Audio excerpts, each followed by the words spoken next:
শিয়া সুন্নি ইসলামে এই শিয়া সুন্নি আর কত মায়ের খেতে খেতে একেবারে মাটিতে মিশে যাওয়ার পরেও শিয়া সুন্নি।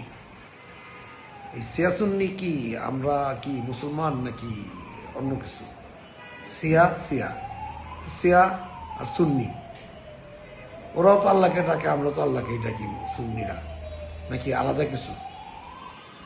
এই শিয়া সুন্নি যারা সৃষ্টি করেছে পৃথিবীতে, তারা তো কি হিসাব করে দেখেন, মিলায় দেখেন, ওরাও তো ইহুদি যারা এরা সৃষ্টি করে দিচ্ছে মানুষের ভিতরে, মুসলমানের ভিতরে। এই শিয়া সুন্নি মতবাদ ভুলে গিয়ে আসুন না আমরা এক কাতারে দাঁড়াই, সবাই মিলে ইরানকে সহযোগিতা করি। আসেন না, আমরা ওইসব ভুলে গিয়ে আসেন না এক কাতারে নামাজ পড়ি। শিয়া সুন্নি ওরাও রাসূলুল্লাহ পাক সাল্লাল্লাহু আলাইহি ওয়াসাল্লামকে মানে, আমরাও মানি। তো এর মধ্যে শিয়া সুন্নি করে এই অশুভ শক্তির হাতকে শক্তিশালী করার জন্য আমরা কেন পায়তারা করব? সব দ্বিধাদ্বন্দ্ব ভুলে আসুন আমরা এক কাতারে দাঁড়াই এবং ইসলামের পক্ষে কাজ করি।